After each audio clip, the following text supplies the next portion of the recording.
Before we begin, I'm new to making this type of video where I make a video essay.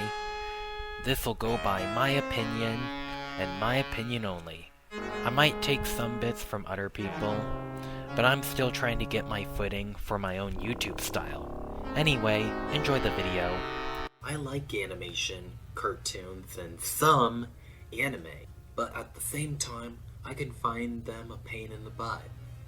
Cartoons and animations helped shape many of us into what we are today. Some can be happy and fun, while some can be dark and thought-provoking. But nah, it's all about kids and colors. Yeah! I hate it when people do this. Them naysayers talk doo-doo about how animation is for children. You're stupid if you think animation is for kids. They make adult animation too. For example, Ralph Bakshi, Osamu Tezuka. He makes adult anime and manga sometimes. Have you seen his take on 1001 Arabian Nights? Akira, Batman in the DC animated universe, The Simpsons, Family Guy, Rick and Morty, Adult Swim, and Happy Tree Friends. The latter scared me as a kid. People who trash animation are one of the reasons animated shows are a guilty pleasure for me. Disney makes live-action remakes of their own animated films. Heck no! Disney is one of, if not the best, animation studios of all time. They are looked at in both a positive and negative light. They even make classic animated films that shape our childhoods. Snow White and Aurora are my ladies, I'd smash. But classics aside, they are bound to do some mess-ups. For example, they remake their own animated films, effectively rendering them drained of their value. Except for Beauty and the Beast. That remake I like. Seriously, Disney, is it really that hard to make movies? Like, let's look at the original animated films. Because you seem to make making new movies nowadays pretty hard. Snow White is based on Grimm's fairy tales. Bambi is based on a book by Felix Salten. Cinderella's source material literally has one of the stepsisters slicing up her own foot. Come on, Disney. You literally made classics out of something other people did the most work on for you. And you're just plagiarizing yourselves. Terrible, terrible irony. But that aside, I like, for the most part, Disney and Pixar movies. I put Star Wars, Blue Sky Studios, Marvel, and Fox in the same category because they're technically Disney. My only issue with Pixar is Finding Nemo. I'm sick of watching that film. I've watched it again and again and again, whether it be at will or not. It's not even fun to watch anymore because I watched it so many times to the point that I can remember most, if not the entire goddamn thing. Finding Dory is good. Unlike Nemo, I haven't watched that nearly as much as the former. Moving on. Here's my relationship with Warner Brothers Animation, with Cartoon Network, and Hanna-Barbera by proxy. I used to adore shows like Regular Show and Adventure Time, and whatever I happened to have access to. We had Netflix back then, and it given me the opportunity to watch old Cartoon Network shows. My favorite Scooby-Doo TV show was What's New Scooby-Doo, and they got a good theme song. Probably the best out of any Scooby-Doo media. I didn't get into the juicier parts of HB until I became a teenager. Huckhound, Yogi Bear, you have probably seen at least one of them. I'm talking more of the originals rather than one of the many spin-offs they crank out. You have to have seen one of them because they used to crank out shows like they were nothing, with the power of limited animation and recycled animation. I adored this art style, and it helped define what I wanted to do with my animations. Filmation and Osamu Tezuka were also guilty of limited animation. but these two gods stand out. Sure, many of their characters may have been a hit or miss, some have been treated better than others, but they still stand out as one of the best TV animation people of the 1960s to 90s. I will never forgive Warner Brothers for making that Five Nights at Freddy's movie. What was it again? Oh, the whole Warner Brothers Discovery versus Cartoon Network issue. You guys can go to heck. I hope your offspring go to heck before they die. I salute Cartoon Network and Hanna-Barbera. They're the real victims here. That HBO Max Jellystone TV show I hadn't seen, but I've gotten mixed feelings about it. I initially disliked it for changing some characters' genders. I swear if they make every man gay, the banana splits are still not safe from Warner Brothers. The art style was beyond what I wanted for a Hanna-Barbera show, and some characters have gone a completely different direction, but I can't stop liking the show's fan art on DeviantArt. Jellystone is part good and part a bust.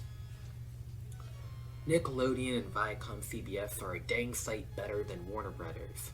They created that content accelerator. They are trying new things, failed miserably trying to bring back those fairies, and have two of my favorite blue characters under their belt. Oh no, that's not what I meant. I meant there were two blue characters, not outside of his belt, not in it. Oh no.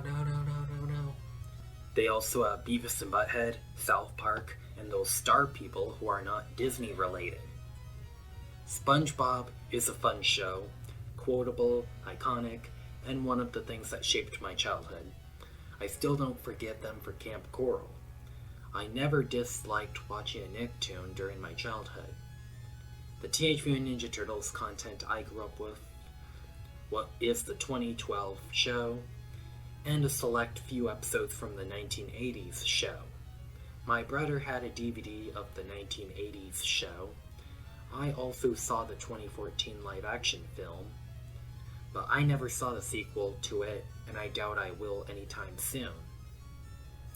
I rarely watch anime because some anime shows are one long story that's way too long for me, or it's just way too fast-paced or high stakes depending on the show. The only anime TV shows I currently like are the 1960s Astro Boy for its art style and story, Pokemon because my brother watches it, and The Way of the House Husband because it's on Netflix and is my favorite manga book. If it's not manga or anime shows I'm watching, then it's anime films. Studio Ghibli films are the go-to movies for anime watchers.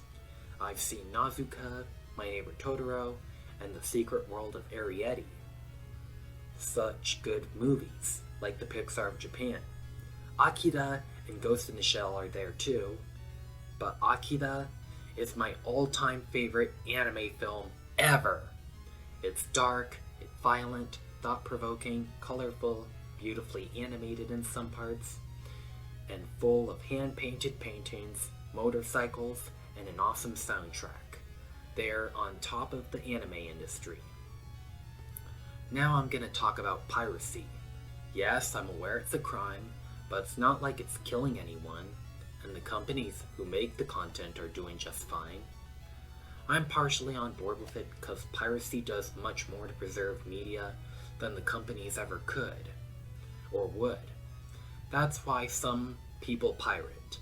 It's also through this I saw shows that help define what I want to make for comics and TV shows, like old comics based on Hanna-Barbera cartoons, the TV shows themselves, and the 1960s Astro Boy. Let's take a look at what's behind the camera instead of what's in front of it, before the cops come.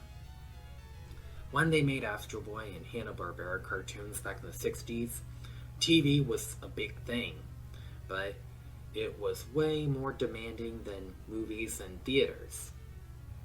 meaning shows had to be produced/aired weekly. The animation was no exception. Hanna-Barbera and Osamu Tezuka had to use limited animation and recycle frames to produce episodes. For example, if you watched Scooby-Doo, you probably saw the same running animation multiple times. Tezuka literally animated episodes in 8 frames per second instead of the standard 24. They even had sponsorships in their shows back then to help make money. Now, that animation technique, I adore. You could crank out consistent content, plus save money on animation. I applied a similar technique to my comics by recycling drawings whenever possible. Those guys taught me to make do with the little I got. Is it being lazy or cutting corners? Probably. But I give them the benefit of the doubt because TV is more costly and demanding, plus they help shape TV animation into what it is today. Benefits of stop motion and CGI by proxy. With these two mediums, a character will have to be designed once and animated from there. Unlike 2D animation where you have to redraw a frame for every movement. Stop motion, however, you might have to design multiple dolls and puppets for various scenes. It's also more tedious than CGI.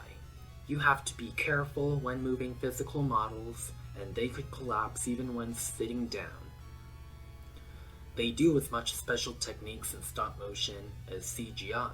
For instance, Corpse Bride had the puppets' faces controlled by keys, a Hansel and Gretel stop motion film had electronically controlled knobs to control a character's face, and magnets on the feet to help them stand no matter the position.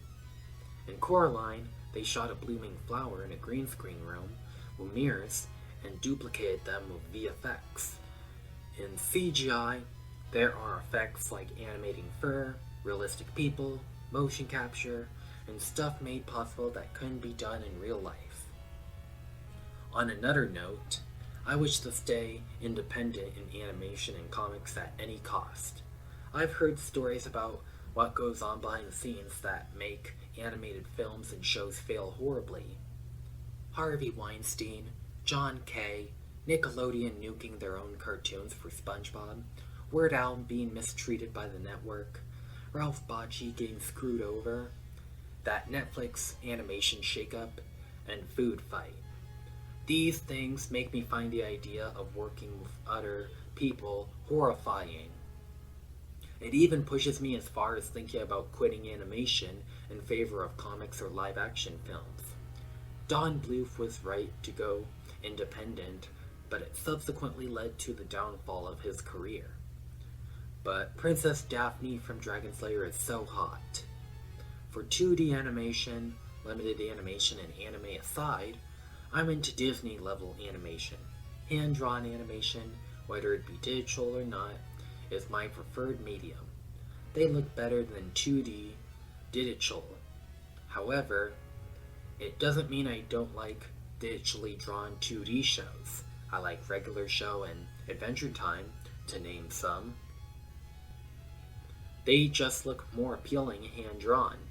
Snow White helped define what I wanted for an art style for my graphic novel idea.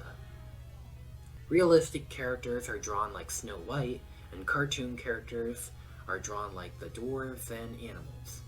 Fleischer Studios also helped with that for the Gulliver's Travels film they made. Sad they didn't make more feature-length films. Kids shows like Care Bears, the old stuff from the 80s, and Dragon Tales helped with giving me inspiration for art. Make it bright and colorful, but not enough to hurt your eyes. 1960s Batman, The Wizard of Oz, and various Disney films also helped with this idea. It also makes me want to make my work visually appealing to those who are high or drugged. I'm not condoning drug use, by the way. Don't do them. Because I see some animated projects as drug trips with the added benefit of not harming yourself. this brings me to my next topic. Some animated shows are just weird. Some animated shows do some nutty and unusual stuff. Some put me off in a negative way. Ren and Stimpy and the previously mentioned Jellystone, for example. Like, I watched one episode of Ren and Stimpy with my dad, and we stopped watching it once the episode was over. That show is a bit too weird for me. And some shows are just dirty! Some cartoons have the dirtiest scenes. OMG! I can't with this weird and dirty stuff. Some of them go from gross close-ups, gross actions, nonsensical logic, nonsensical worlds, weight gains, transformations, inflations, eating strange stuff, wars, and people who watch these have a fetish for some of them. I can't not mention anything about fandoms. Some of these are toxic, not safe for work, weird, and made me reconsider watching said shows. But does that mean that animation is bad? No, not even. I mean, sure, it has flaws and a long way to go, but at the end of the day, some of them are just harmless fun. Like, I still have fun watching Disney movies and SpongeBob. The original SpongeBob. Camp Coral can go get mauled by a sea bear. Animation isn't about what's good or bad. It's about having fun and doing stuff you otherwise couldn't do in real life. That's all that matters. In conclusion, Snow White, Aurora, Princess Daphne, I'd smash!